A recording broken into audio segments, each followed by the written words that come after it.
and welcome once again. In the last video I have shown you how to use functions with arguments or parameters. Now in this video I am going to show you how you can use function to return some value. So till now we have been writing functions like this with a void. But any function you can return with some values which can be of any type. So for example in integer, double character or a string or anything. So let's see how we can use a function to return our values. Now for example, we want to make a function which gives us the product of something.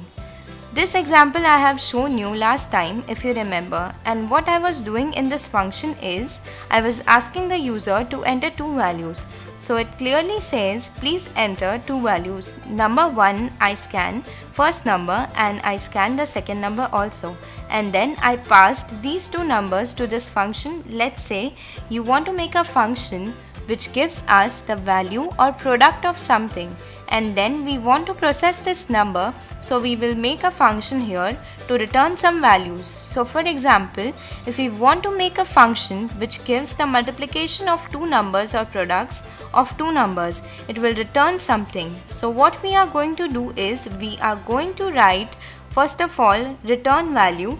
Earlier we used to write void because we were not returning anything, but this time we will return integer from this function. That's why we are writing int over here, and then write the name of the function, for example product. This is the name of the function, and what it will do is it will take up two arguments, int a and int b, and it's going to give us the result of the two numbers as a product of these two numbers. So in order to return some value, for example product of these two numbers, we use a keyword called return, and because we want to return product of a and b, we can write a asterisk b.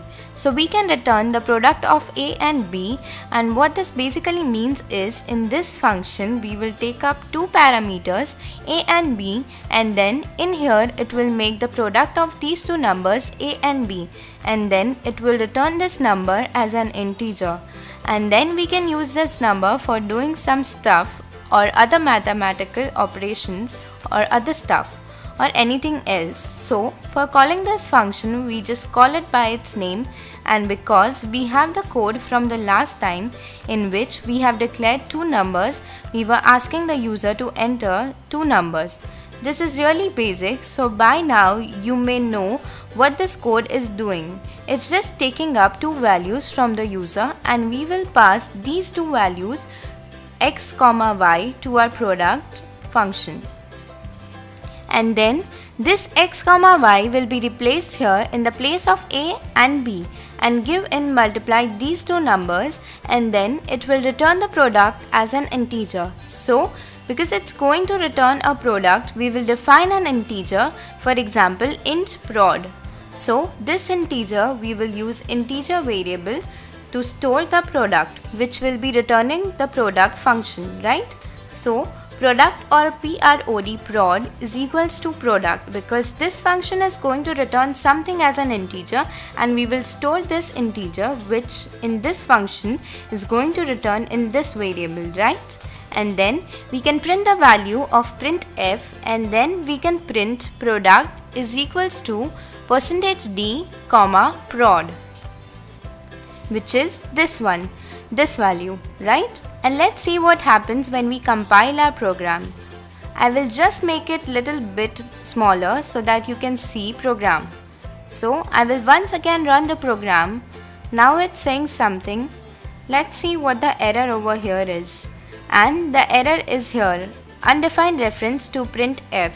So this should be p, small letters, right? Now let's run the program once again. It says enter first number, for example 20, enter the second number, for example 30, and when I press enter it gives us the product of these two numbers, which is equal to 600, right? And what this has basically done is we have given two numbers, x is equals to 20 and y is equal to 30, right? So now s is equal to 20, which is replaced by y is equals to 30. So now x is equals to 20, which is replaced, and y is equals to 30, which is replaced over here, right? So 20 and 30 is passed to this function, and this goes over here, then it will multiply 20 and 30, and then it will return the result into this variable which we can store, right? In a simple way, this simple usage, if you don't understand still what this is doing is, then what we can do is we can directly pass two values, for example 10 and 60. For example, I am taking simple value so that you can understand this better, right? So basically 10 and 60 we have passed to this function because this function returns integer. So we need to pass only integers over here, right? So 10 will be replaced here at the place of A, and then 60 will be replaced here at the place of B. Now 10 will be multiplied by 60, and then it will return this value we can store in another variable. For example, this variable which we can use for something, or for example if we want to use this function or this variable for some other use, so what we want to do is, for example, a result is equal to and then %d, and what we want to do is whatever product we are getting from a product function, we want to add the 10 to it and then show the result. So I will call the product, and let's delete this thing for now, and we will make it more simple. So what we are going to do is we are going to call this function called product, and we will pass two values. For example, let's take this time phi and phi.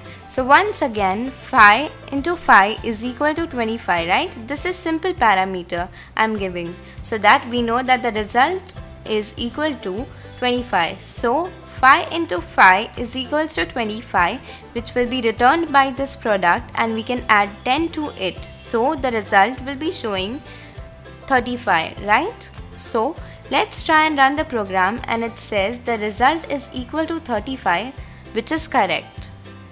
So you can use this function which returns integer value as a parameter, and you can do automatic operation on this parameter or function also.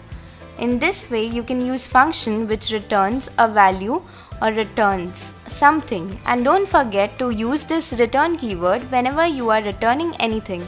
I hope you understood the basic concept of function for which it returns some value or anything.